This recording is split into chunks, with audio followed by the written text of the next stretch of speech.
Channel DG पाठशाला।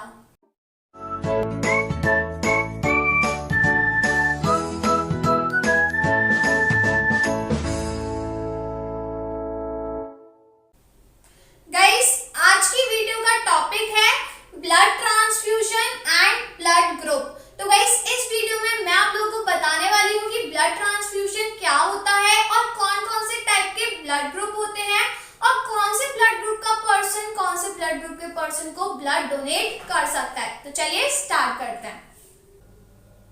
Guys, जब किसी पेशेंट की सर्जरी होती है या फिर उसमें खून की कमी हो जाती है तो किसी हेल्दी पर्सन का ब्लड उस पेशेंट में ट्रांसफर किया जाता है, तो उस प्रोसेस को कहा जाता है ब्लड ट्रांसफ्यूजन। तो देखिए, the transfer of blood from a healthy person, guys जो ट्रांसफर कर रहा है ब्लड को, जो दे रहा है ब्लड, उसे डोनर कहा जाता है, into the body of the patient, जिसे रेसिपिएंट कहा जाता है, is known as blood transfusion. तो गाइस, वो प्रोसेस जिसमें एक हेल्दी पर्सन एक पेशेंट को ब्लड ट्रांसफर करता है, ब्लड का ट्रांसफर होता है यहाँ पे, तो उस प्रोसेस को कहते हैं ब्लड ट्रांसफ्यूजन। गाइस, जो ब्लड देता है उसको डोनर कहा जाता है और जो ब्लड को रिसीव करता है उसे रेसिपिएंट कहते हैं। तो डोनर क्या हो गया? हु डोनेट्स ब्लड, जो ब्लड को डोनेट करता है उसको डोनर कहते हैं, नेम से ही पता चल रही है। और गाइस, जो ब्लड को रिसीव करता है, हु रिसीव ब्लड, उसे रेसिपिएंट कहा जाता है। ठीक है। अब गाइस, क्या ऐसा होता है कि किसी भी ब्लड ग्रुप वाला पर्सन है उसका ब्लड किसी भी पेशेंट में चढ़ा दिया जाए, किसी को में भी ट्रांसफर कर दिया जाए? तो गाइस, ऐसा नहीं होता। हर एक पर्सन का जो ब्लड ग्रुप होता है वो डिफरेंट रहता है। तो ऐसा नहीं होता कि किसी भी पर्सन का ब्लड किसी भी पेशेंट में ट्रांसफर कर दिया जाए। तो गाइस, जो ब्लड का ट्रांसफ्यूजन होता है वो ब्लड ग्रुप के बेसिस पर होता है। अगर सेम ब्लड ग्रुप होता है पर्सन का तो ट्रांसफर कर सकते हैं गाइस। तो जो ट्रांसफर होता है ब्लड, वो ब्लड ग्रुप के बेसिस पर होता है। तो ये जो कॉन्सेप्ट था ब्लड ग्रुप का गाइस, वो एक साइंटिस्ट ने दिया था जिनका नेम था कार्ल लैंडस्टेनर। तो गाइस, याद रखिएगा कि जो ब्लड ग्रुप का कॉन्सेप्ट था वो किसने दिया था? Karl Landsteiner. ठीक है गाइस, हमारी बॉडी में ब्लड के अंदर आरबीसी सेल्स प्रेजेंट होते हैं। गाइस, आरबीसी सेल्स के सरफेस पर एंटीजन प्रेजेंट होता है। ठीक है, दो टाइप के एंटीजन होते हैं, एक ए और एक बी। तो आरबीसी के सरफेस पर एंटीजन प्रेजेंट होते हैं। अब गाइस, उन एंटीजन्स के कॉम्प्लीमेंट्री हमारे ब्लड के प्लाज्मा में एंटीबॉडीज प्रेजेंट होती है। तो इन एंटीजन और एंटीबॉडीज के बेसिस पर ही पर्सन का ब्लड ग्रुप होता है। तो गाइस, इस पूरे कॉन्सेप्ट को समझते हैं हम। यहाँ पे blood group, then guys antigens on RBCs. Guys, जो एंटीजन्स प्रेजेंट होते हैं वो आरबीसीज के सरफेस पर प्रेजेंट होते हैं। देन इसके कॉम्प्लीमेंट्री हमारे जो ब्लड प्लाज्मा है उसमें एंटीबॉडीज प्रेजेंट होती हैं। तो एंटीबॉडी इन प्लाज्मा। ठीक है। अब गाइस देखिए, अगर किसी पर्सन के आरबीसीज के सरफेस पर एंटीजन ए होता है, ठीक है, एक ही टाइप का एंटीजन होगा किसी भी पर्सन के आरबीसीज में। गाइस, अगर एंटीजन ए होता है तो यहाँ पे जो ब्लड ग्रुप होता है वो क्या होता है? ए होता है।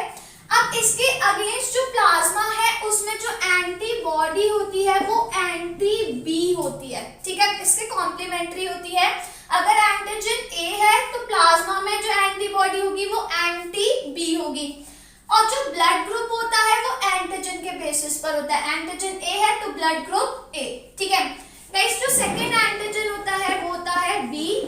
तो अगर किसी पर्सन के आरबीसीज पर बी एंटीजन है तो उसका ब्लड ग्रुप बी होगा, और इसके अगेंस्ट उसके प्लाज्मा में जो एंटीबॉडी होगी वो एंटी ए होगी। ठीक है, इसके कॉम्प्लीमेंट्री। अब गाइस, में भी हो सकता है कि किसी पर्सन के आरबीसीज पर एंटीजन ए भी होता है और एंटीजन बी भी होता है। तो अगर एंटीजन ए एंड बी दोनों ही प्रेजेंट है तो गाइस, इस केस में जो ब्लड ग्रुप होता है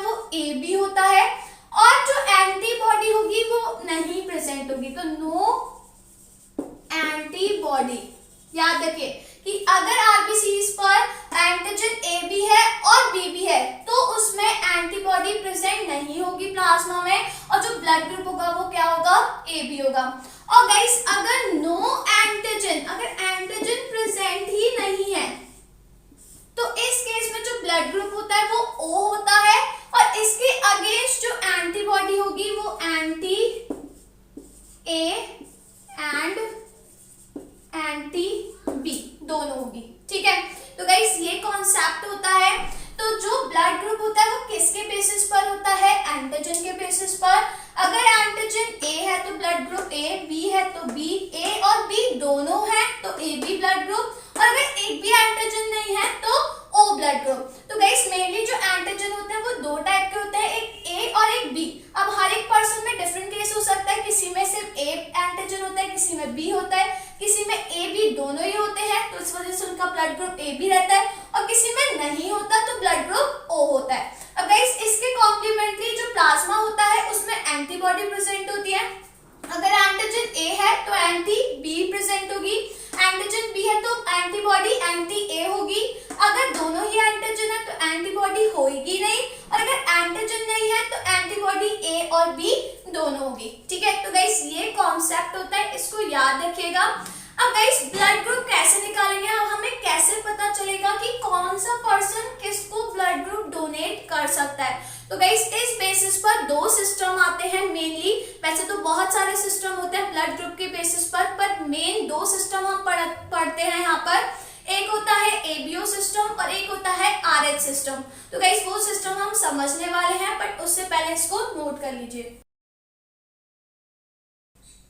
गाइस सबसे पहले देखते हैं एबीओ सिस्टम।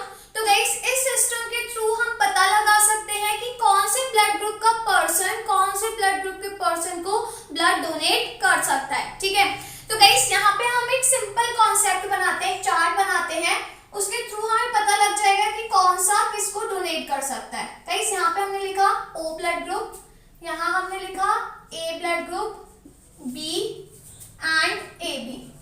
ठीक है, आप लोग ऐसे लिख लीजिए, एक जगह यहाँ पे इधर की साइड ओ, फिर इधर ए, इधर बी और इधर ए बी। ठीक है, अब गाइस देखिए यहाँ पे ऐसे एरोस बना दीजिए, एरो एक ही डायरेक्शन में होने चाहिए। इस टाइप से हमने यहाँ पे एरोस बना दिए, वो भी एक ही डायरेक्शन में। ठीक है, गाइस सारे एरो ऐसे जाने चाहिए। ठीक है, ऐसे मत कर बनाइएगा, सारे एरो इस टाइप की डायरेक्शन में। अब गाइस यहाँ पे एरो का क्या मतलब है, हमने यहाँ पे एरो क्यों बनाए हैं। गाइस इधर हमें एरो से पता चल रहा है कि कौन सा ब्लड ग्रुप कौन से ब्लड ग्रुप के पर्सन को ब्लड डोनेट कर सकता है। तो गाइस देखिए अगर पर्सन का ब्लड ग्रुप ओ है तो ये किसको ब्लड दे सकता है, ए ब्लड ग्रुप वाले को भी, बी वाले को भी और ए बी वाले को भी। इसका मतलब जिसका ब्लड ग्रुप ओ है वो सबको ब्लड दे सकता है। गाइस ओ वाला ब्लड ग्रुप पर्सन ओ को तो देगा ही देगा, जिस ब्लड ग्रुप का पर्सन सेम रहता है उसको तो वो ट्रांसफर करते हैं। गाइस इसके अलावा ये ए को भी दे सकता है, बी को भी दे सकता है और ए बी को भी दे सकता है, ये सबको दे रहा है। तो गाइस इस वजह से ओ ब्लड ग्रुप पर्सन को कहा जाता है यूनिवर्सल डोनर। क्यों, क्योंकि ये सबको ब्लड दे रहा है। ठीक है, अब गाइस अगर ए ब्लड ग्रुप की बात करते हैं तो ये ए ब्लड ग्रुप वाला पर्सन ए ब्लड ग्रुप वाले पर्सन को तो देगा ही देगा, साथ में ये किसको दे सकता है, ए बी को दे सकता है बस। बी ब्लड ग्रुप वाला बी को तो देगा ही देगा, और ये किसको दे सकता है, सिर्फ ए बी को दे सकता है। और गाइस अगर हम ए बी की बात करें तो ए बी वाला ए बी को तो देगा ही देगा, पर ये और किसी को नहीं दे रहा, बट ये सबसे रिसीव कर रहा है। आप देख सकते हो कि ये ए से भी रिसीव कर रहा है, ओ से भी रिसीव कर रहा है, बी से भी रिसीव कर रहा है और ए बी से भी रिसीव करता है। तो गाइस जिसका ब्लड ग्रुप ए बी होता है तो वो ब्लड ग्रुप वाला पर्सन सबसे ही ब्लड को रिसीव कर सकता है, इस वजह से इसको कहा जाता है यूनिवर्सल रेसिपिएंट। ठीक है, तो याद रखिए ओ ब्लड ग्रुप वाले पर्सन को कहते हैं यूनिवर्सल डोनर, क्योंकि ये बाकी सारे ब्लड ग्रुप वाले पर्सन को ब्लड डोनेट कर सकता है, और ए बी वाले ब्लड ग्रुप को कहा जाता है यूनिवर्सल रेसिपिएंट, क्योंकि ये सबसे ब्लड ले सकता है पर दे सिर्फ ए बी वाले को ही सकता है। ठीक है, अब गाइस इसको हम एक टेबुलर फॉर्म में समझते हैं। यहाँ पे हम लिख लेते हैं ब्लड ग्रुप ऑफ डोनर। तो गाइस डोनर का ब्लड ग्रुप ए हो सकता है, बी हो सकता है, ए बी हो सकता है और ओ हो सकता है। यही 4 टाइप के ब्लड ग्रुप होते हैं, ठीक है। और यहाँ पे हम लिख लेते हैं ब्लड ग्रुप ऑफ रेसिपिएंट, तो ए बी एंड ओ, ठीक है। अब गाइस जैसे अगर किसी पर्सन का ए ब्लड ग्रुप है तो ये पर्सन ए वाले को तो दे ही दे सकता है, अगर बी ब्लड ग्रुप है तो ये बी वाले को तो दे ही दे सकता है, ए बी है तो ए बी वाले को ये दे सकता है, अगर ओ है तो ओ वाले को ये दे सकता है। मतलब अगर सेम ब्लड ग्रुप है तो वो डोनेट कर ही सकता है। अब गाइस बात आती है कि जो ए ब्लड ग्रुप वाला पर्सन है वो और किसको दे सकता है, सिर्फ ए बी को और दे सकता है। मतलब ये पर्सन ना बी ब्लड ग्रुप वाले को दे सकता है ना ओ ब्लड ग्रुप वाले को दे सकता है। ऐसे बी ब्लड ग्रुप वाला बी को तो दे ही रहा है, साथ में ए बी को भी दे सकता है, बट ये ए और ओ वाले को नहीं दे सकता। गाइस जो ए बी वाला ब्लड ग्रुप है ये सिर्फ ए बी को ही दे सकता है, ये ना ए को देगा, ना बी को देगा, ना ओ को देगा, किसी को भी नहीं देगा। और अगर ओ ब्लड ग्रुप है किसी पर्सन का तो गाइस ये सबको दे सकता है, ए को भी दे सकता है, बी को भी दे सकता है, ए बी को भी दे सकता है और ओ को भी दे सकता है, ठीक है। तो गाइस इसी वजह से जो ओ ब्लड ग्रुप वाला पर्सन है इसको कहा जाता है यूनिवर्सल डोनर, क्योंकि आप देख सकते हो कि यहाँ पे ये सबको ब्लड ग्रुप दे रहा है। और गाइस जो ए बी वाला ब्लड ग्रुप पर्सन है इसको कहा जाता है यूनिवर्सल रेसिपिएंट। क्यों? क्योंकि आप देख सकते हो कि ये सबसे यहाँ पे रिसीव कर रहा है। तो ओ ब्लड ग्रुप वाला पर्सन सबको ब्लड दे सकता है और ए बी वाला ब्लड ग्रुप पर्सन सबसे ब्लड ले सकता है, ठीक है। तो गाइस इस सिस्टम के थ्रू हम पता लगा सकते हैं कि कौन से ब्लड ग्रुप वाला पर्सन किसको ब्लड डोनेट कर सकता है। तो गाइस ये हो गया एबीओ सिस्टम, इस सिस्टम को याद रखिएगा और गाइस इस टेबल को ड्रॉ कर लीजिए। गाइस जो सेकंड सिस्टम होता है आरएच सिस्टम। तो गाइस मोस्टली पर्सन के ब्लड में एक सब्सटेंस प्रेजेंट होता है और उस सब्सटेंस को कहा जाता है आरएच फैक्टर। गाइस यहाँ पे आरएच का मतलब होता है रीसस। गाइस ये कॉमन मंकी होता है, तो सबसे पहले इस फैक्टर की डिस्कवरी इसी मंकी पर करी गई थी। तो गाइस ये होता है common monkey.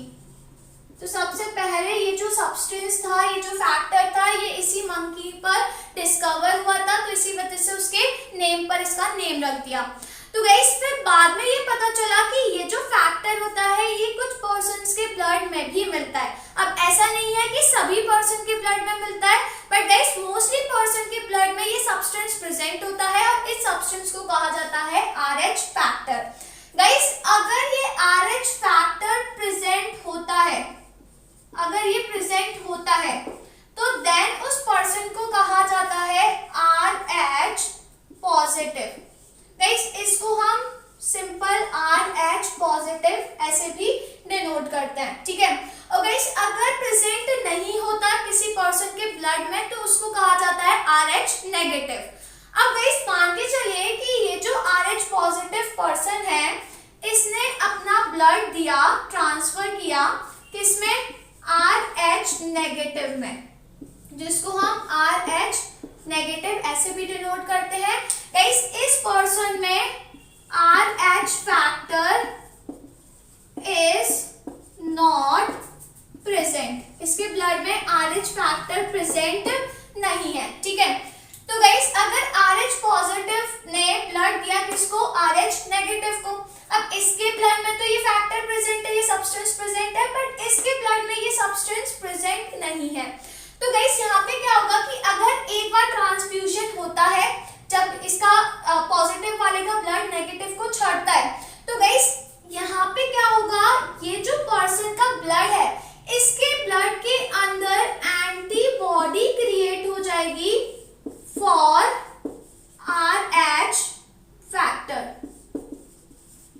Guys around 2 weeks के अंदर इस पर्सन के ब्लड के अंदर एंटीबॉडी क्रिएट हो जाएगी किसके अगेंस्ट, आरएच फैक्टर के अगेंस्ट। तो अगर पहली बार फर्स्ट टाइम जो ब्लड ट्रांसफ्यूजन हो रहा है उसमें तो इस पर्सन को कुछ नहीं होगा, बट गाइस मान के चलिए कि अगर सेकेंड टाइम ब्लड का ट्रांसफ्यूजन हो रहा है इसी पर्सन में सेकेंड टाइम ब्लड का ट्रांसफ्यूजन हो रहा है, तो गाइस उस केस में क्या होगा, यहाँ पे जो एंटीबॉडी प्रोड्यूस हुई फर्स्ट ट्रांसफ्यूजन के टाइम पर, तो गाइस जब सेकेंड टाइम ट्रांसफ्यूजन होगा तो ये एंटीबॉडी रिएक्शन कॉज करेगी। जो सेकेंड टाइम ब्लड का ट्रांसफ्यूजन हुआ तो उसमें ये जो एंटीबॉडी है ये रिएक्शन कॉज करेगी, और गाइस में भी हो सकता है फिर उसके बाद इस पर्सन की डेथ हो जाए।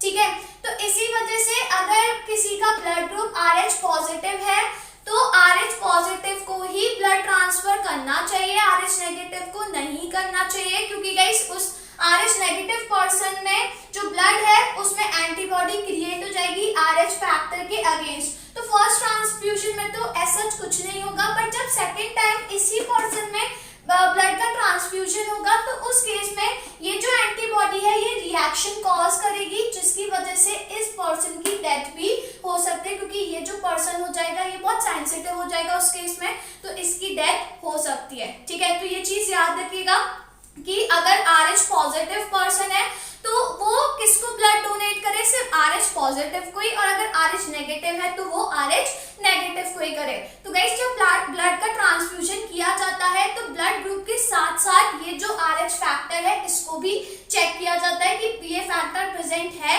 या फिर नहीं है, तो इस चीज को याद रखिएगा।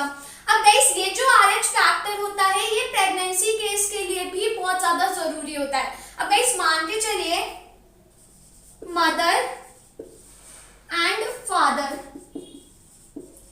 गाइस अगर मदर RH नेगेटिव है, ठीक है, और अगर फादर RH पॉजिटिव है, तो गाइस जो फर्स्ट प्रेगनेंसी होगी तो उस केस में मान के चलिए यहाँ पे फर्स्ट चाइल्ड हुआ, और गाइस यहाँ पे जो चाइल्ड हो रहा है वो अगर RH पॉजिटिव है, अगर चाइल्ड हो रहा है RH पॉजिटिव, मदर क्या कैसी है RH नेगेटिव, मतलब इनके ब्लड में ये फैक्टर प्रेजेंट नहीं है, बट फादर पॉजिटिव है, मतलब इनके ब्लड में RH फैक्टर प्रेजेंट है, और जो चाइल्ड हो रहा है फर्स्ट प्रेगनेंसी के टाइम पे वो हो रहा है RH पॉजिटिव। तो गाइस ये जो फर्स्ट चाइल्ड हो रहा है ये नॉर्मल होगा चाइल्ड, इसको कुछ नहीं होगा, ये कैसा होगा, नॉर्मल होगा।